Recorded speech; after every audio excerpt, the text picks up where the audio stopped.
Hello and welcome to achiever site dear learners of IGNOU MA psychology counselling psychology के third paper यानी MPCE 023 के easy notes का explanation चल रहा है। आज हम स्टार्ट करेंगे फिफ्थ पॉइंट से। प्रीवियस 4 टॉपिक्स को आप प्रीवियस वीडियो में कवर कर चुके हैं। फर्स्ट पार्ट था वो एमपीसीई 023 का और आज हम सेकेंड पार्ट क्विकली बिना किसी डिले के बिगिन करने जा रहे हैं, जिसमें पहला टॉपिक हमें दिख रहा है self instructional techniques and self management techniques under cognitive behaviour modification. Cognitive behaviour modification से लिंक होता हुआ कोई एक क्वेश्चन एग्जामिनेशन में बहुत बार पूछा गया है, इसीलिए आपको यह नजर आ रहा है। और आपको ध्यान होगा प्रीवियस वीडियो में मैंने आपको कहा था कि क्लास 12 की एनसीईआरटी की बुक में से चैप्टर नंबर 5 में से बिहेवियरल एंड कॉग्निटिव थेरेपी को, उनकी टेक्निक्स को पढ़ के आइएगा।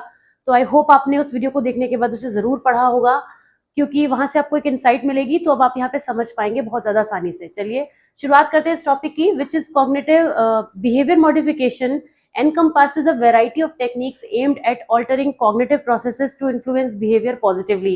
जब हम cognitive behavior modification का यूज करते हैं तो हम बहुत सारे ऐसे टेक्निक्स का यूज करते हैं जो हमारे कॉग्निशन और हमारे बिहेवियर को लिंक करने वाली चीजें होती हैं, जिनमें किसी भी प्रकार का डिस्टर्बेंस आने से प्रॉब्लम हो रही होती है, उसे करेक्ट करने का काम करते हैं। 2 significant techniques within this framework are self instructional technique and self management technique। आप ये मान के चलिए कि ये दो जो टॉपिक है, न केवल आप एक ऑल टुगेदर पढ़ रहे हैं, इसमें कैसे स्टेप्स होते हैं वो आप पढ़ेंगे, बल्कि ये टॉपिक आपको 6 मार्कर में इंडिविजुअली भी मिल सकता है, 3 मार्कर में जो आपका शॉर्ट नोट रहता है, 2 शॉर्ट नोट आपको लिखने होते हैं, कहीं वहां पर भी मिल सकता है। तो जो भी टॉपिक आप पढ़ें उसको पढ़ते हुए ये माइंड में जरूर रेडी कर लें अपने माइंड को कि आपको किसी भी मार्क्स में अगर वो क्वेश्चन मिले तो आपको लिखना कैसे है। फिलहाल इन दोनों ही टर्मिनोलॉजीज को समझेंगे कि सेल्फ इंस्ट्रक्शनल टेक्निक क्या होती है, सेल्फ मैनेजमेंट टेक्निक क्या होती है। सेल्फ इंस्ट्रक्शनल में जो वर्ड है सेल्फ इंस्ट्रक्शन, इससे आपको समझ में आ रहा होगा कि यहाँ पे जो पर्सन है, यानी जिस पर भी हम काम करेंगे, जो हमारा क्लाइंट है बेसिकली, वो अंडरस्टैंड करेगा कि खुद को कैसे इंस्ट्रक्ट करना है, सेल्फ इंस्ट्रक्ट कैसे करना है, क्योंकि लॉन्गर रन में उसे खुद को इंस्ट्रक्ट करके ही उन चीजों को करना सीखना होगा। तो शुरुआत यहाँ पर इस तरह से होती है कि जो क्लाइंट है उसको ट्रेन किया जाता है कि वो किस तरह से अपने अंदर इस सेल्फ इंस्ट्रक्शन को डेवलप कर पाए। This technique also known as self talk और cognitive self guidance involves teaching individuals to use internal verbal cues और dialogues to guide their behaviour, manage emotion and solve problem. शुरुआत में जो counsellor होते हैं, जो क्लिनिशियन होते हैं, वो अपने क्लाइंट को इन चीजों को समझाते हैं और धीरे धीरे स्टेप बाय स्टेप एक ऐसी स्टेज आती है जहां तक आकर उस पर्सन को उसको अपनी हैबिट बना लेना होता है सेल्फ इंस्ट्रक्शनल टेक्निक को। कैसे होता है ये स्टेप्स में समझेंगे। It is particularly useful for improving self control, attention and performance, specially in children और इंडिविजुअल्स विद एडीएचडी। अगर कोई एडीएचडी सफर कर रहा है तो उसे बहुत हेल्प मिलती है सेल्फ इंस्ट्रक्शनल टेक्निक से, लेकिन ये बहुत सारे थेरेप्यूटिक कॉन्टेक्स्ट में भी एप्लीकेबल होता है। अब इसमें स्टेप्स क्या होते हैं, स्टेजेस क्या होती है, समझिए। सबसे पहले हमें करनी होती है कॉग्निटिव मॉडलिंग। कॉग्निटिव मॉडलिंग कौन करेगा? यहाँ पर जिस पर्सन को हम सिखा रहे हैं उसे सिखाने के लिए पहले कॉग्निटिव मॉडलिंग की जाती है। जब भी मॉडलिंग टर्म आएगी तो जाहिर सी बात है वो क्लाइंट नहीं कर रहा होगा, वो थेरेपिस्ट कर रहा होगा। थेरेपिस्ट और a model demonstrate the task while verbalising the steps and thought processes aloud. यानी कि जो भी काम करना है, जो भी एक्शन लेना है, उस एक्शन को वर्बली बोलते हुए करने के बारे में बताया जाता है। ये पहला स्टेप होता है जहाँ पे कॉग्निटिव मॉडलिंग की जाती है कि जो आपके मन में थॉट है, दिमाग में जो चीज है, उसको आप बाहर कैसे निकालेंगे, आपको उसको बोलना है, you have to speak aloud. तो यहाँ पे जैसे कि first I will gather all my materials, now I need to concentrate on the task at hand. ये एक एग्जाम्पल है, कुछ भी आप यहाँ पे लिख सकते हैं कि कोई भी एक स्टेटमेंट आप लिख सकते हैं जो एक्शन की फॉर्म में किया जाना है अंडर एनी सिचुएशन। फिर ओवर्ट सेल्फ इंस्ट्रक्शन आता है। अब क्या होता है, जो इंडिविजुअल होता है बिल्कुल इसी तरीके से कॉग्निटिव मॉडलिंग को फॉलो करते हुए किसी भी टास्क को परफॉर्म करते हुए खुद को वर्बलाइज इंस्ट्रक्शंस देता है कि this I have to do. बस इन दोनों में फर्क क्या है, यहाँ पे थेरेपिस्ट ये चीज सिखाते हैं और यहाँ पर आते हुए पे जो हमारा क्लाइंट है वो चीज सीख जाता है कि कैसे उसको सेल्फ इंस्ट्रक्शन देते हुए इन चीजों को करना है, अपने माइंड को एक्टिव करना है। मीन्स चीजें गड़बड़ ना हो जाए, मिस ना हो जाए, अटेंशन को वापस लाने के लिए ये स्टेप लेना होता है। Fading to covert self instruction. अब धीरे धीरे जो वर्बलाइजेशन है वो लाउड ना होके स्लो हो जाता है, मतलब मन ही मन में ये बात कह सकते हैं आप, यानी कि क्लाइंट कह सकता है और क्लाइंट धीरे धीरे उस बात को मन में कहते हुए चीजों को फॉलो करेगा, काम वही करेगा लेकिन उसके वर्बलाइज करने का तरीका स्लो हो जाएगा। दिस हेल्प्स इन नहीं, यहाँ आ गए थे हम। The person might now think okay next step is to check my work. तो वो सोचते हुए भी कर सकता है, लेकिन अटेंशन बना रहना चाहिए। पर उसके लिए यहाँ बहुत मेहनत करनी होगी। जब यहाँ अच्छी प्रैक्टिस हो जाएगी तो फिर यहाँ तक आने में कोई प्रॉब्लम नहीं है। फिर है इंटरनलाइजेशन। अब इवेंचुअली क्या होगा, जो सेल्फ टॉक है that will become completely internal. अब वो इतनी इंटरनल हो जाएगी कि वो बहुत ही साइलेंटली अपने काम को कर लेगा, उसको मन में भी नहीं सोचना, एक हैबिट की तरह उसके अंदर फॉर्म हो जाएगी ये चीज। तो जब ये स्टेप्स की फॉर्म से एक तरीके से हम कह सकते हैं कि ये कंप्लीट हो पाता है। इसकी एप्लीकेशन है एकेडमिक टास्क में बहुत हेल्प मिलती है। जब हम बच्चों को उनकी स्टडी को ऑर्गेनाइज करना सिखाते हैं, होमवर्क करना सिखाते हैं, एग्जाम के लिए प्रिपेयर करना सिखाते हैं, तो टीचर और पेरेंट्स दोनों ही इसको यूज कर सकते हैं। इसके अलावा बिहेवियर को कंट्रोल करने में तो ऑफ कोर्स है ही, क्योंकि एक बिहेवियरल टेक्निक है तो जाहिर सी बात है बिहेवियरल टेक्निक है, इसलिए किसी भी तरीके के एंगर को, एग्रेशन को, नेगेटिव थॉट को रोकने में, उसको रैशनल बनाने में इसको यूज किया जा सकता है। Then comes self management techniques. अब यहाँ पर वो टेक्निक्स आएंगी जिसमें पर्सन खुद को मैनेज करेगा। इंस्ट्रक्शनल टेक्निक में हर जगह पर आप इंस्ट्रक्शंस होते हुए देख रहे थे, लेकिन सेल्फ मैनेजमेंट टेक्निक्स में पर्सन खुद को मैनेज करना सीखेगा, मैनेज उसको करना आएगा। This technique focuses on teaching individuals to independently manage their own behaviours through setting goals, self monitoring, self evaluation, self reinforcement. जो भी है वो सेल्फ होगा, यहाँ पे अपना मैनेजमेंट खुद करना है, तो जितनी भी चीजें होंगी वो खुद ही करनी होंगी। ये इस प्रिंसिपल पर बेस्ड है that individuals can learn to control and alter their behaviour by becoming more aware of it. जब अपने बिहेवियर की अवेयरनेस होती है तो लोग इसको बहुत आसानी से कर सकते हैं। सबसे पहले क्या करना होगा, इसके कंपोनेंट्स हो जाते हैं, इसमें स्टेप्स ना होके कंपोनेंट्स होंगे, क्योंकि वहां आप देख रहे थे हर काम की हायरार्की थी, उसी तरीके से चलना था, लेकिन यहाँ पे कंपोनेंट्स होंगे। Goal setting, defining specific, measurable, achievable, relevant and time bound goals. For instance, I will read for 30 minutes every day before bed time. यहाँ पे खुद को इंस्ट्रक्शन देते हुए एक खुद को मैनेज करने का काम करना है और अपने गोल्स को खुद सेट करना है, तो ये इसका एक कंपोनेंट हो जाता है। फिर उस गोल को जो हमने किया है उसको मॉनिटर भी करना है, और खुद ही मॉनिटर करना है, खुद पर खुद ही ध्यान लगाना है कि जो काम हमने खुद को दिया था क्या हम वो कर रहे हैं। और ऐसा करने से, अपने बिहेवियर का रिकॉर्ड रखने से खुद ही ट्रिगर होता रहेगा कि मुझे वो काम करना है, खुद ही अपने मन में वो चीज ट्रिगर करती रहेगी। फिर अपने काम को अपने गोल से इवेलुएट भी करना है कि जो हम करना चाहते थे वहां तक हम पहुंचे, कितना % पहुंचे, कितना नहीं पहुंचे, क्यों नहीं पहुंचे, फिर उसे कब कर सकते हैं, अगले शेड्यूल बना सकते हैं, अपना इवेल्युएशन करेंगे। अगर हम अच्छे से काम कर रहे हैं तो खुद को रीइंफोर्समेंट भी देंगे, खुद ही करना है सब कुछ अपने लिए। तो rewarding one self for meeting goals for making progress, कुछ भी हो सकता है जो खुद को लगे कि हम ऐसा अपने लिए करें जिससे हमें बेनिफिट हो। Behavioral contracting, sometimes writing down the commitment to oneself or with another person can solidify the intent to change behavior। बहुत ही अच्छी टेक्निक है behavioral contracting, जिसे कहते हैं कि जो भी हमें करना है ना, अगर उसको लिखकर उसके नोट्स बना लें, चाहे फोन में बना रहे हैं, चाहे लैपटॉप में बना रहे हैं, चाहे टाइप कहीं पर लिखकर उसको पेन पेंसिल से लिख रहे हैं, पर वो रिटन फॉर्म में होते हैं तो नजर आते रहे, इस तरह से लिखे जाएं कि वो हमें दिखते रहे कि हमें ऐसा करना है, तो अटेंशन जो है हमारा बार बार उन चीजों पर जाएगा, और ये प्रोसेस अपने आप चलता रहेगा कि हम अपने मॉनिटरिंग भी करते रहेंगे, वैल्यूएशन भी करते रहेंगे और काम होता रहेगा। इसका हम एप्लीकेशन कहाँ कहाँ कर सकते हैं, डाइट को मैनेज करने में, एक्सरसाइज करने में, स्किन को कंट्रोल करने में, कुछ ऐसे गोल्स बना के, या फिर एकेडमिक और वर्क परफॉर्मेंस भी हो सकते हैं, अपनी प्रोडक्टिविटी बढ़ाने में, प्रोग्रेस को ट्रैक करने में, रिवॉर्ड अचीवमेंट देने में। मैं आपको यहाँ पे एक इंटरेस्टिंग चीज बताते चलूं कि ये जो सेल्फ मैनेजमेंट टेक्निक्स हैं ये मैं अपने साथ बहुत ज्यादा फॉलो करती हूँ, बहुत ज्यादा, और मैं सबसे ज्यादा इसमें पसंद करती हूँ खुद को रीइंफोर्समेंट देना, और उसके लिए मेरा पूरा प्रोसेस चलता रहता है। तो अपने गोल्स जब भी आप सेट करें तो गोल्स को छोटा छोटा रखें, कभी भी बहुत बड़ा गोल या बहुत बड़ा पहाड़ अपने आगे ना खड़ा करें, वो कभी नहीं हो पाता है। उसको जितना, और अगर कुछ बड़ा है भी तो उसको जितना छोटे छोटे स्टेप्स में आप डिवाइड कर लेंगे ना, उतना ही अच्छा हो जाएगा।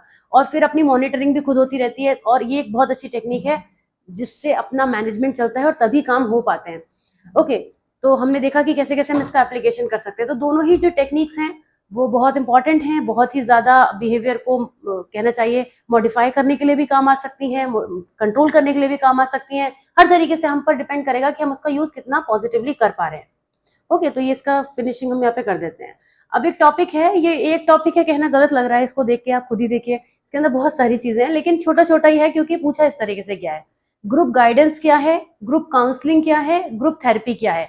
गाइडेंस सिंस काउंसलिंग आप पिछले पेपर में पढ़ चुके हैं, आपको याद होगा मैंने फर्स्ट क्लास बिगिन करने पर भी ये कहा था कि आप बहुत सारी चीजें पढ़ चुके होंगे।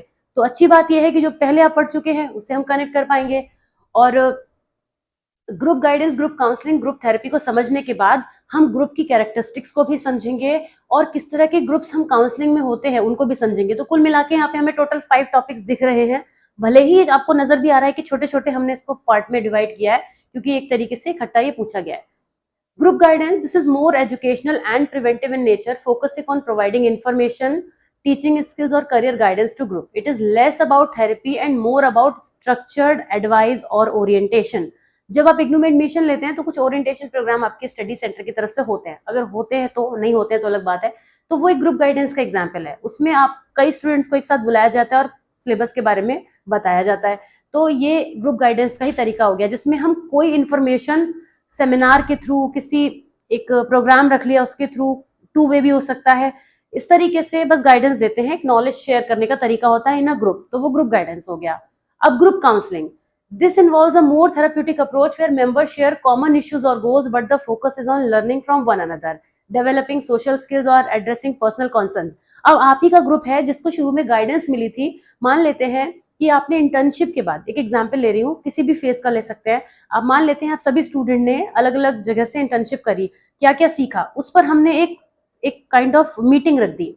वो मीटिंग अब क्या कहलाएगी? ग्रुप काउंसलिंग हो जाएगी, कि आपने क्या क्या सीखा, एक दूसरे के साथ अपनी चीजें शेयर करना, या फिर एक पर्सन वहां पर जरूर ऐसा होगा जो आप सबको लीड करेगा। ये बहुत जरूरी है। ये नहीं कि अपने फ्रेंड्स के साथ ग्रुप बनाया तो वो ग्रुप काउंसलिंग हो गई, नहीं, वो ग्रुप काउंसलिंग नहीं है। उस ग्रुप काउंसलिंग में एक हेड काउंसलर का होना जरूरी है जो आप सबको हैंडल करे। तो अगर इस तरीके की कोई मीटिंग हम करते हैं तो वो ग्रुप काउंसलिंग का एग्जाम्पल हो जाती है। ओके, कैसे चीजें बेटर बनाई जा सकती है, क्या क्या चीजें आपने सीखी, क्या क्या इश्यूज आए, एक दूसरे से शेयर करना। Group therapy, this is a form of psychotherapy where individuals with similar psychological और emotional issues meet in a group setting to explore their problems, gain insight and work on personal growth under the guidance of a professional therapist. कई सारे लोगों को एक साथ therapy देना, पर उनके जो कंसर्न्स हैं, उनकी जो प्रॉब्लम्स हैं, वो किसी ग्राउंड पर सेम जरूर होनी चाहिए। ये इसका मेजर पॉइंट रहता है ग्रुप थेरेपी का। तो तीनों चीजें आपको समझ में आ गई होंगी क्या है। अब ग्रुप की कैरेक्टरिस्टिक्स क्या होती हैं काउंसलिंग या थेरेपी में अगर हम देखें तो, ग्रुप जो होते हैं, ग्रुप में इंटरेक्शन होता है। ग्रुप की खास बात क्या है कि ग्रुप में हमेशा ग्रुप की कैरेक्टरिस्टिक्स बहुत पूछी जाती है। देखने में इतना शायद आपको ना लगे इंपॉर्टेंट, लेकिन ये टॉपिक बहुत इंपॉर्टेंट है और इजी बहुत है। सबसे बड़ी बात, आप जानते हैं ग्रुप क्या होता है? Group is always collection of 2 और मोर देन 2 पीपल, जहां पे लोग आपस में एक दूसरे से मिलकर इंटरेक्शन करते हैं, बातचीत करते हैं, चीजें शेयर करते हैं। तो सबसे पहले तो यहाँ पे इंटरेक्शन आ जाता है। जो भी ग्रुप के मेंबर होते हैं वो एक दूसरे से इंटरेक्ट करते हैं, अपने एक्सपीरियंसेस शेयर करते हैं, थॉट्स फीलिंग शेयर करते हैं। तो ये कोर कंपोनेंट है लर्निंग का और चेंज लाने का। फिर है कॉमनैलिटी, यानी कि ग्रुप्स में हमेशा जो भी एक्सपीरियंसेस शेयर होते हैं, म्यूचुअल थॉट शेयर होते हैं, उनमें कुछ ना कुछ कॉमन जरूर होता है। ग्रुप्स हमेशा कॉमन बेसिस पे जरूर बनते हैं। जैसे कि आपके साइकोलॉजी का ग्रुप हो गया, तो वहां पे एक सब्जेक्ट कॉमन है, भले ही आप इंडिया में कहीं से भी है, लेकिन सब्जेक्ट कॉमन है, कुछ तो है। आपका इग्नू कॉमन है या फिर आपका इंटरेस्ट कॉमन है सबका पढ़ने का, तो ग्रुप में कुछ ना कुछ कॉमन जरूर होता है। Facilitation, a skilled group leader और therapist guides the process. Group में हमेशा कोई ना कोई फैसिलिटेट करने वाला जरूर होता है, कोई ग्रुप का एडमिन होता है जिसे हम कहते हैं। तो वहां पे वो चीजों को, डायनेमिक्स को मैनेज करे, चाहे किसी भी तरीके से लीड कर सकते हैं। सपोर्ट, ग्रुप का एक बेनिफिट ये भी होता है कि ग्रुप हमें इमोशनल सपोर्ट प्रोवाइड करती है, आइसोलेशन से रिड्यूस होते हैं हम, और इसके अलावा एम्पैथी की भी फीलिंग डेवलप होती है। ग्रुप से लर्निंग होती है, मेंबर्स एक दूसरे से सीखते हैं, लर्न करते हैं। डेफिनेटली ग्रुप में लर्निंग के बहुत सारे स्कोप्स होते हैं। ग्रुप अगर अच्छा है, हमारा प्रॉपर है, तो उसमें फीडबैक भी हमें मिलता रहेगा, एक दूसरे को हम एनकरेज करते रहेंगे और बिहेवियरल एडजस्टमेंट्स भी होते रहेंगे। ग्रुप में कॉन्फिडेंशियलिटी मेंटेन करना एक बहुत इंपॉर्टेंट होता है। इसका मतलब ये नहीं कि हम अपने ग्रुप की बातें कहीं लीक करें, किसी और से शेयर करने लगे, तो एक सेफ स्पेस क्रिएट किया जाता है लर्निंग के लिए। यहाँ पे नॉर्म्स डेवलप होते हैं, मीन्स हर ग्रुप किसी न किसी रूल्स पर चलता है, और हर ग्रुप में जो चीजें होती हैं वो इस तरह से बनाई जाती हैं कि उसको सब फॉलो कर सकें। काउंसलिंग में किस तरह के ग्रुप हमें देखने को मिलते हैं, आइए इसके बारे में बात करते हैं कि types of group in counselling. सबसे पहले साइको एजुकेशनल ग्रुप्स। ये जो ग्रुप्स होते हैं, focus on teaching specific skills और knowledge. Examples include parenting group, stress management workshop और ग्रीफ सपोर्ट। तो ये वो है जहां पर हम कुछ भी साइकोलॉजिकल एजुकेशनल को इम्पार्ट करते हैं, जहां पे किसी स्किल को या किसी नॉलेज को सिखाया जाने का काम किया जाता है। इसके बाद आते हैं काउंसलिंग ग्रुप्स। काउंसलिंग ग्रुप्स वो होते हैं डील विद पर्सनल ग्रोथ और adjustment issue, often less clinical than therapy groups. They might focus on self esteem, relationship और लाइफ ट्रांजिशन। तो ऐसे साइकोलॉजिकल ग्रुप्स जहाँ पे कुछ भी पर्सनल ग्रोथ एडजस्टमेंट इश्यूज को लेकर डीलिंग की जाती है, वो काउंसलिंग ग्रुप कहलाते हैं। Then comes therapy groups. Therapy groups थोड़े से इंटेंसिव होते हैं। इनमें साइकोलॉजिकल डिसऑर्डर्स को ट्रीट करने की जो होती है एमिंग होती है, डिप्रेशन, एंग्जाइटी, पर्सनालिटी डिसऑर्डर, इसमें सीबीटी वगैरह ये सब चीजों को यूज किया जा सकता है। लेकिन थेरेपी ग्रुप्स में जो ट्रीटमेंट होता है प्रॉब्लम्स का, वो थोड़ा सा माइल्ड होते हैं। प्रॉब्लम्स, सीवियर प्रॉब्लम्स को एक साथ लेकर नहीं चला जा सकता, तो प्रॉब्लम हो सकती है। फिर आते हैं सपोर्ट ग्रुप्स। सपोर्ट ग्रुप वो ग्रुप होते हैं, ऐसे कम्युनिटी बेस्ड होते हैं, जहाँ पे कोई भी पर्सन एक दूसरे को हेल्प कर सकता है, किसी भी तरह की से हेल्प दे सकता है। तो ऐसे ग्रुप जहाँ पर एक दूसरे की सपोर्ट दी जाती है, सपोर्ट ग्रुप कहलाते हैं। Then come task groups, focused on achieving a specific objective like planning a community event or solving a workplace issue, though they can have therapeutic elements। तो टास्क ग्रुप में कुछ ना कुछ ऐसा इवेंट रखा जाता है, कोई ना कोई ऐसी एक्टिविटी मैनेज की जाती है जिसकी हेल्प से कुछ ना कुछ थेराप्यूटिक चीजें चलती रहें। Then come training group, T group भी इन्हें कहते हैं। ये पर्सनल डेवलपमेंट के लिए यूज होते हैं, ज्यादातर ऑर्गेनाइजेशनल सेटिंग्स में यूज होते हैं, जहाँ पे एक साथ कई लोगों को ट्रेनिंग दी जाती है और वहां पे आपस में एक दूसरे से इंटरेक्ट करने का भी मौका दिया जाता है, जिससे ग्रुप में लोग बिहेवियर सीखते हैं, ग्रुप में काम करना सीखते हैं। तो ये ऑर्गेनाइजेशनल में ज्यादा यूज होता है। देन सेल्फ हेल्प और म्यूचुअल हेल्प ग्रुप, ऐसे ग्रुप जहां पर एक दूसरे की हेल्प करना या सेल्फ हेल्प भी हो सकती है, लेकिन उसको दूसरे लोग जो है वो सपोर्ट करेंगे, वैलिडेट करेंगे, ये भी जरूरी होता है, वरना सेल्फ हेल्प के लिए ग्रुप की क्यों जरूरत पड़ेगी। तो सेल्फ हेल्प या फिर म्यूचुअल ग्रुप, दोनों तरीके से चीजें हो सकती हैं। अब हर टाइप का जो ग्रुप है उसके कुछ अपने बेनिफिट्स हैं। अगर आपको लगे कि बेनिफिट्स भी आप एक एक बढ़ाना चाहते हैं तो किसी में भी बढ़ा सकते हैं, एग्जाम्पल बढ़ा सकते हैं। लेंथ हमेशा जो है आंसर की आपके हाथ में रहती है। आ जाते हैं बहुत ही इंपॉर्टेंट टॉपिक की तरफ, विच इज लर्निंग डिसेबिलिटी। बहुत ज्यादा इंपॉर्टेंट है, फर्स्ट ईयर में तो आपने पढ़ा ही है इसको, लेकिन अभी हम मान के चलेंगे कि आपने कभी नहीं पढ़ा, क्योंकि यहाँ पे मैं आपको इस तरह से एक्सप्लेन करूंगी।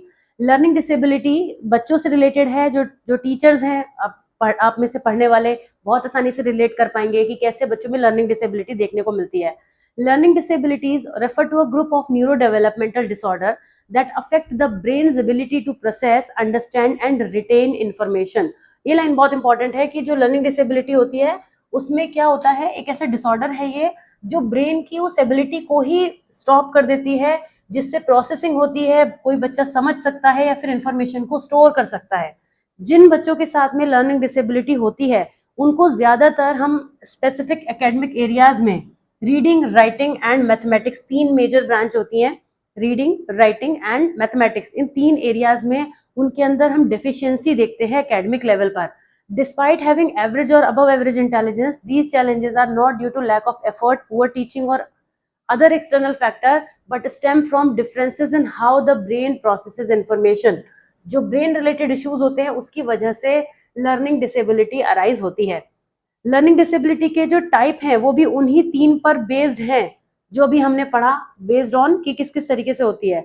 डिसलेक्सिया, डिसलेक्सिया में मोस्ट कॉमन लर्निंग डिसेबिलिटी है, कभी आपने इसका नाम भी सुना होगा। और डिसलेक्सिया में पर्सन जो है वो रीडिंग से रिलेटेड इश्यूज को देखता है। रीडिंग, राइटिंग, मैथमेटिक्स तीन की बात की थी, फिर कुछ विजुअल ऑडिटरी भी आ जाते हैं, उनको भी ऐड करेंगे, लेकिन अभी के लिए डिसलेक्सिया में आपको ध्यान रखना है कि रीडिंग को अफेक्ट करता है dyslexia, making it difficult to recognise words को पहचानने में प्रॉब्लम आएगी, साउंड को डिकोड करने में प्रॉब्लम आएगी, और रिटन में क्या लिखा है टेक्स्ट उसको अंडरस्टैंड करने में प्रॉब्लम आएगी। रीडिंग से रिलेटेड है तो जाहिर सी बात है। People with dyslexia often struggle with spelling and writing as well. ना वो स्पेलिंग को सब देखकर समझ पाते हैं कि क्या प्रोनाउंसिएशन हो सकता है, और ना उसको राइटिंग को भी पहचान पाते हैं। तो डिसलेक्सिया में जो मेजर कंसर्न है वो रीडिंग से रिलेटेड है, और एसोसिएटेड तो चीजें हो ही जाएंगी। Then comes dyscalculia, this condition impacts mathematical abilities, क्योंकि यहाँ पे कैलकुलेशन वाली चीज आपको दिख रही है ना, इससे भी समझ सकते हैं। यहाँ पे नंबर्स को पहचानना, नंबर्स की कैलकुलेशंस करना, मैथमेटिकल कॉन्सेप्ट्स को समझना, बेसिक कैलकुलेशंस ना कर पाना, ये सारी प्रॉब्लम हमें यहाँ देखने को मिलती हैं। Then comes dysgraphia. डिसग्राफिया की जो ग्राफ है ना, यहाँ पे जो ग्राफ वर्ड है, हर एक में वर्ड छिपा है, उसी से आपको समझना है। डिसग्राफिया की जो प्रॉब्लम है वो हैंडराइटिंग में डिफिकल्टीज दिखाता है, स्पेलिंग में, ऑर्गेनाइजिंग रिटन थॉट्स।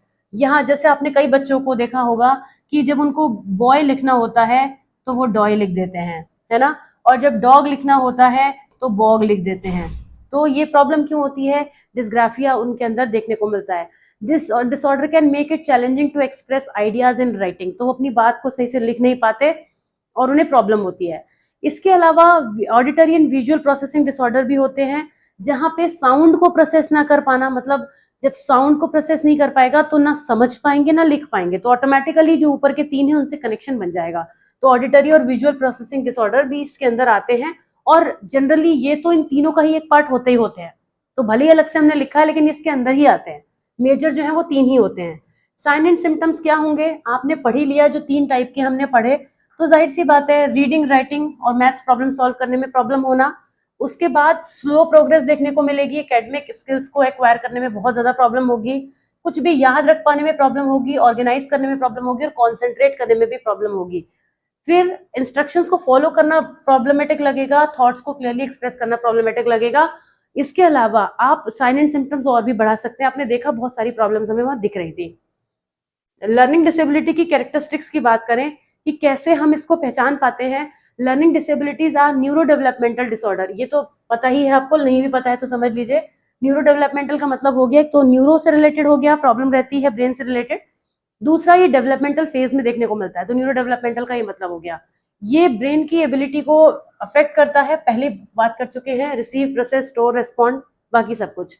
इसकी कैरेक्टरिस्टिक्स में सबसे पहली चीज ये आती है कि discrepancy between potential and performance. जो लर्निंग डिसेबिलिटी से बच्चे सफर करते हैं, वो उनके अंदर हमें गैप देखने को मिलता है बाकी बच्चों के कंपैरिजन में। जो उनका पोटेंशियल है और जो उनकी परफॉर्मेंस है, उसमें हमेशा गैप रहता है। ऐसा नहीं कि उनके अंदर पोटेंशियल नहीं है करने का, लेकिन डिसेबिलिटी की वजह से वो कर नहीं पा रहे हैं। जैसे कि एक एग्जाम्पल से कनेक्ट करती हूँ, बहुत सारे लोग ऐसे होते हैं जो कुकिंग नहीं कर पाते हैं, पर ऐसा नहीं है कि वो कुकिंग कर नहीं सकते, उनके अंदर एबिलिटी है वो करने की, लेकिन किसी वजह से वो नहीं कर सकते। ये तो खैर एक बहुत जनरल एग्जाम्पल हो गया। इसको फिजिकल डिसेबिलिटी से आप जोड़ सकते हैं।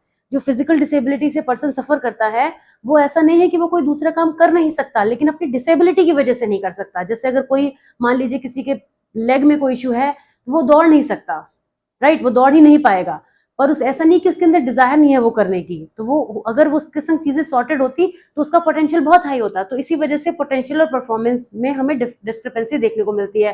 फिर एकेडमिक डिफिकल्टीज देखने को मिलती है, रीडिंग, राइटिंग और मैथ्स, जिसमें बच्चा क्या क्या चीजों से स्ट्रगल करेगा। रीडिंग में वर्ड को रिकॉग्नाइज नहीं कर पाएगा, कॉम्प्रिहेंड नहीं कर पाएगा, यहाँ हैंड राइटिंग, स्पेलिंग के डिफरेंसेस देखने को मिलेंगे, यहाँ पे नंबर्स को अंडरस्टैंड करने में प्रॉब्लम मिलेगी। तो ये एक कैरेक्टरिस्टिक हो गई इसकी। दूसरी, मेमोरी बहुत पुअर होगी। आप इसको डिस्क्राइब करते हुए लिखें चाहे पॉइंटर्स में बनाएं, आप बात वही है कि जो शॉर्ट टर्म और लॉन्ग टर्म मेमोरी है, दोनों ही यहाँ पे जो है वो बहुत अफेक्टेड दिखेंगी, जिसकी वजह से लर्निंग इंपैक्ट होगी। हमारी लर्निंग में हमारी मेमोरी का बहुत बड़ा रोल होता है। अगर आप सिर्फ सुनते रहें इन वीडियो लेक्चर्स को, मगर माइंड में कुछ भी स्टोर ना कर पाए, तो वर्क डन 0 है आपका, और साथ में मेरा भी हो जाएगा क्योंकि मैं आपको इतना पढ़ा रही हूँ। तो मेमोरी पुअर होने की वजह से भी प्रॉब्लम आती है। फिर परफॉर्मेंस इनकंसिस्टेंट रहती है। हो सकता है वो अच्छा परफॉर्म करने की कोशिश करें, लेकिन उनका स्ट्रगल हमेशा नजर आएगा। Processing issue, challenges in auditory and visual processing can affect how information is interpreted or remembered. Attention and organisational difficulty, ये भी हमें दिखेंगी। उनके संग अटेंशन की प्रॉब्लम रहेगी, तो वो किसी भी चीज को ऑर्गेनाइज नहीं कर पाएंगे। साथ ही साथ सोशल स्किल्स में भी उनको प्रॉब्लम आएगी, सोशली भी वो, क्योंकि सेल्फ एस्टीम लो हो जाएगी, जिसकी वजह से वो कभी भी सोशली अच्छे से नहीं रह पाएंगे। बात करते हैं कि लर्निंग डिसेबिलिटी के कॉजेस क्या हो सकते हैं, क्यों लर्निंग डिसेबिलिटी होती है। Learning disability have a complex origin, often linked to genetic, neurological and environmental factor. कई बच्चों के साथ फैमिली हिस्ट्री होने की वजह से होता है, कई के साथ में ब्रेन इंजरीज की वजह से होता है। तो ये सभी पॉइंटर्स हो सकते हैं, सभी रीजंस हो सकते हैं। जेनेटिक फैक्टर यानी स्ट्रॉन्ग हेरिडिटरी कंपोनेंट होने की वजह से अगर पेरेंट्स के संग लर्निंग डिसेबिलिटी रही थी तो हाई रिस्क रहेगा।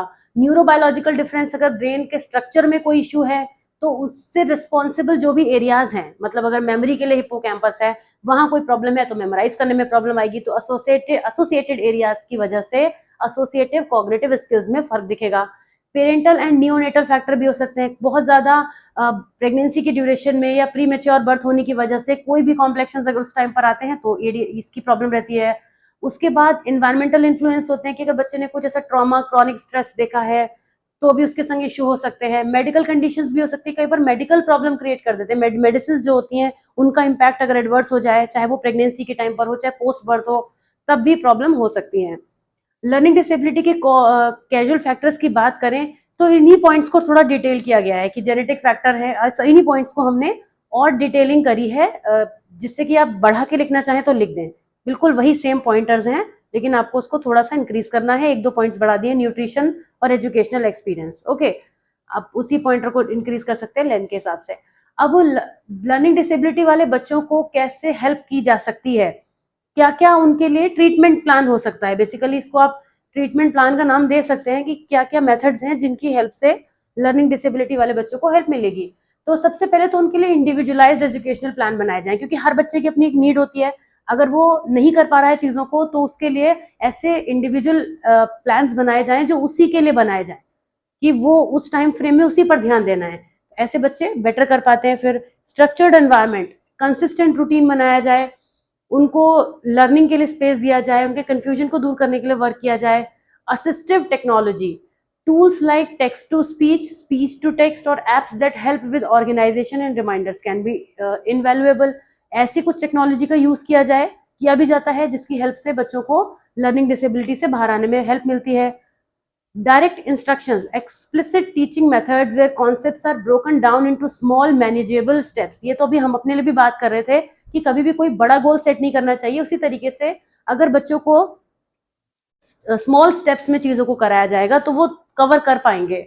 फिर कुछ कॉग्निटिव बिहेवियरल टेक्निक्स भी हैं जिनकी हेल्प से बच्चों की सेल्फ एस्टीम को इम्प्रूव किया जा सकता है, जिससे सोशल लेवल पर वो थोड़ा ग्रो करें। कॉन्फिडेंस आएगा तो और चीजें भी अच्छी हो पाएंगी। सोशल स्किल ट्रेनिंग भी दी जाती है जिससे सोशल जो स्किल्स हैं वो इम्प्रूव हो। पीयर ट्यूटरिंग, कई बार एकेडमिक सपोर्ट के लिए, क्योंकि कई बार ऐसा भी होता है कि कई बच्चे हमारे साथ ऐसे हो सकते हैं लर्निंग डिसेबिलिटी वाले, तो हम एक साथ समय नहीं दे पा रहे हैं, तो पीयर ट्यूटरिंग करके उन बच्चों के साथ उनको एडजस्ट कराना जो बेहतर कर पा रहे हैं क्लास में, और इससे उन बच्चों का भी वर्क कहीं ना कहीं कुछ ना कुछ चलता रहेगा, उनको भी एंगेजमेंट बना रहेगा। पेरेंट एंड टीचर कोलैबोरेशन, लगातार टीचर्स और पेरेंट्स से कोलैबोरेट करना जिससे उनकी रिपोर्ट मिल सके, जिससे पता चल सके कि उनकी प्रोग्रेस कितनी हो रही है या नहीं हो रही है। इसके अलावा इमोशनल और साइकोलॉजिकल सपोर्ट तो सभी को देनी है, न केवल काउंसलर को, थेरेपिस्ट को, बल्कि टीचर को, पेरेंट्स को, सभी को देनी है। Accommodation in testing, modification like extended time, alternative formats, exams को छोटे छोटे पार्ट्स में ब्रेक कर देना, उनके लिए इंडिविजुअलाइज्ड एग्जामिनेशन प्रिपेयर करना। फिर स्ट्रेंथ बेस्ड अप्रोच भी फॉलो की जा सकती है कि जो बच्चे का जिस भी एरिया में स्ट्रेंथ है उस चीज में कनेक्ट करते हुए उसको चीज को करना। किसी भी सब्जेक्ट को जब बच्चा नहीं कर पा रहा है, एकेडमिकली वीक फील कर रहा है, तो जिन चीजों में उसको इंटरेस्ट है उससे कनेक्ट करते हुए करना है ना, मल्टी डिसिप्लिनरी अप्रोच को फॉलो करना, तो ये भी किया जा सकता है। अब ट्रीटमेंट की बात करें तो वैसे लर्निंग डिसेबिलिटी का कोई क्योर तो नहीं है, लेकिन आइडेंटिफिकेशन करके और जितनी चीजें हमने ऊपर बात करी हैं उनको यूज करके हम जरूर बच्चे को जो है वो बेहतर बना सकते हैं, और यही एक तरीका हो सकता है। ठीक है, क्विकली रीड कर लीजिएगा इसको। आ जाते हैं नेक्स्ट टॉपिक की तरफ, which is interpersonal counselling and it's stages. Interpersonal counselling क्या होती है? It's a brief structured form of therapy that focuses on improving a persons interpersonal relationship and social functioning. Interpersonal counselling की help से दो लोगों के बीच में, दो से ज्यादा लोगों के बीच में उनके इंटरपर्सनल रिलेशनशिप को बेटर बनाया जा सकता है, सोशल फंक्शनिंग में इंप्रूवमेंट होता है। Developed by Gerald Klerman and Myrna Weissman in the 1980s, IPC is grounded in the idea that personal distress often stems from difficulties in social relationship, whether with family, friends or colleagues. The therapy aims to alleviate symptoms of psychological distress like depression or anxiety. इनको relational issues को solve करके ये जो therapy है लोगों के बीच में relationships को अच्छा करने का काम करती है। इसके कोर प्रिंसिपल ये है कि इमोशनल और साइकोलॉजिकल प्रॉब्लम आपस में जो इश्यूज होते हैं उनसे अराइज होती हैं, तो अगर आपस के इश्यूज को रिजॉल्व कर दिया जाए तो प्रॉब्लम बहुत हद तक रिजॉल्व हो जाएगी। अगर दो लोगों के बीच में किसी भी तरीके के कॉन्फ्लिक्ट है और वो एक साथ हैं, तो दोनों ही लोग किसी न किसी तरीके की एंग्जाइटी को फील करते रहेंगे। तो अगर उनके कॉन्फ्लिक्ट को रिजॉल्व किया जाए तब उनके साथ में चीजें दोनों के साथ में बेटर हो सकती हैं। The therapy is time limited, typically lasting around 12-16 sessions and is problem focused, concentrating on the present rather than delving into deep past traumas। दो लोगों की पहले मैं बात कर रही हूँ, यहाँ पे दो से ज्यादा भी हो सकते हैं, ग्रुप तो कितना भी बड़ा हो सकता है, तो वहां पर हम इसको यूज करते हैं। इसमें स्टेजेस क्या होती है? सबसे पहले इनिशियल स्टेज होती है। इनिशियल स्टेज में कुछ फ्यू सेशंस कवर होते हैं जहाँ पे जो काउंसलर होते हैं वो रैपो बिल्ड करते हैं क्लाइंट के साथ में, एक सेफ ट्रस्टिंग एनवायरनमेंट क्रिएट करते हैं। आपको पता ही है किसी भी थेरेपी में यही काम सबसे पहले होता है। इस स्टेज में थेरेपिस्ट जो होते हैं वो क्लाइंट के इमोशनल स्टेट को असिस्ट करते हैं, उसकी सोशल फंक्शनिंग के बारे में पूछते हैं और पूछते हैं कि क्या इंटरपर्सनल इश्यूज हैं, The counselor gathers information about the client's history of relationships such as family dynamics, friendship, romantic relationship. इन सब के बारे में डेटा जो है वो गैदर करते हैं. The phase is crucial in forming a collaborative therapeutic alliance where goals for the counseling process are established. Middle stage आती है जहां पे इंटरवेंशन का यूज होता है और एक्सप्लोर किया जाता है. This stage is the core of IPC where the counsellor and client explore interpersonal problem and pattern. क्या इशू है दूसरे के साथ में, बहुत डिटेल में बात की जाती है कि पॉइंट जो है वहां पे समझते हुए फिर चीजों को यूज किया जाता है. जैसे कि the counsellor works with the client to identify specific relationship, कि जहां पे ज्यादा प्रॉब्लम हो रही है. अगर पर्सन को जनरली प्रॉब्लम होती है लोगों से बातचीत करने में, तो वो किसकी वजह से होती है, कौन वो पर्सन है जिसकी वजह से आपको इतना ज्यादा प्रॉब्लम ऐसी होती है. यहाँ पे रोल ट्रांजिशन हो सकता है कि moving from adolescence to adulthood और adjusting to a new job और मैरिज, क्या वजह है, कोई भी रोल चेंज हुआ है क्या, वो कॉज है, उसको समझा जाता है. इंटरपर्सनल डिस्प्यूट्स, जिन रिलेशनशिप में डिस्प्यूट्स हो रहे हैं उनको अंडरस्टैंड किया जाता है, या फिर कोई इमोशनल इम्पैक्ट है किसी लव्ड वन के जाने का या किसी सेपरेशन का, दुख की वजह क्या है बेसिकली वो यहाँ जानने की कोशिश की जाती है. इस फेज में जो थेरेपिस्ट होते हैं they help the client develop new communication skill. यहाँ मिडिल फेज होती है ये, तो यहाँ पे चीजें प्रोसेसिंग में चलती है, सिर्फ डेटा गैदर नहीं होता रहता, यहाँ पे डिफरेंट पॉइंट्स जो है वो कलेक्ट करने के बाद उन पर वर्क होता है. कॉग्निटिव रीस्ट्रक्चरिंग का यूज हो सकता है क्योंकि जो नेगेटिव थॉट पैटर्न है रिलेशनशिप को इम्पैक्ट कर रहे हैं उनको इंप्रूव करने की कोशिश की जाती है. फाइनल स्टेज जब होती है तो टर्मिनेशन की तरफ हम बढ़ते हैं, लेकिन टर्मिनेशन पर जाने से पहले ही हमें मेक श्योर करना होता है कि जितनी चीजें चल रही थी क्या उनमें कुछ सुधार हुआ है, कुछ इंप्रूवमेंट हुआ है, या फिर ऐसी चल रही थी. तो लास्ट फेज जो होता है पीसी का, that involves preparing the client for the end of therapy. Counsellor reviews progress made, revisiting the goal set at the beginning, कि शुरुआत में जो हम लेकर चले थे उसमें कितना फर्क आया. थेरेपिस्ट जो होते हैं वो क्लाइंट को कुछ स्ट्रेटेजीज भी डेवलप करना सिखाते हैं और कुछ ऐसे इंप्रूवमेंट भी सिखाते हैं जो आगे चल के क्लाइंट अपने आप भी और केसेस में यूज कर सके, right. Particularly in relation to managing ongoing interpersonal challenges after therapy ends. अब यहाँ पे बात करते हैं कि कौन कौन सी टेक्निक्स यूज होती हैं आईपीसी में. कम्युनिकेशन ट्रेनिंग, यहाँ पे सबसे पहले तो ये सिखाया जाता है कि आपको अच्छे से सुनना आना चाहिए. अगर आप यहाँ पर थेरेपिस्ट की ही बात सही से नहीं सुन रहे हैं तो आप अपने रिलेशनशिप में कहाँ सुनते होंगे, तो फिर वहां तो वो शिप तो डूबना ही है जहाँ पे चीजों को सही से कम्युनिकेट नहीं किया जा रहा है. तो कम्युनिकेशन की ट्रेनिंग दी जाती है, समझाया जाता है कि आप कम्युनिकेशन में केवल बोलना ही एक काम नहीं है, सुनना भी उसी का एक इंटीग्रल पार्ट होता है.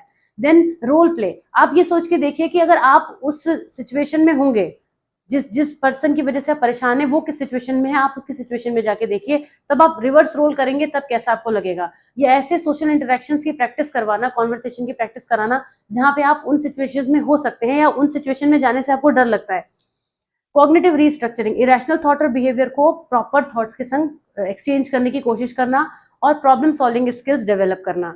तो इंटरपर्सनल काउंसलिंग एक effective short term therapeutic approach है. वैसे तो ये लगता है कि 12 से 16 सेशन में कोई शॉर्ट टर्म कैसे हो सकता है, लेकिन ये सेशन बहुत छोटे छोटे होते हैं क्योंकि इन सेशन में शुरुआत के कई सेशन में तो इन्फॉर्मेशन ही गैदर हो पाती है.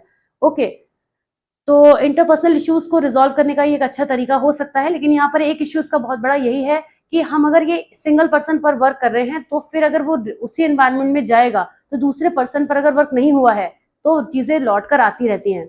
लेकिन इंडिविजुअल के बेनिफिट के लिए, अपग्रेडेशन के लिए एक तरफा ये चीजें काम कर सकती हैं कि जो पर्सन है अगर वो खुद को उन नेगेटिविटीज से दूर कर रहा है तो उसका खुद का तो डेवलपमेंट ऑफकोर्स होता ही है, बेटर होता है. अब है आगे बढ़ेंगे जो भी टॉपिक्स है हमारे 9th ऑनवर्ड्स नेक्स्ट वीडियो में.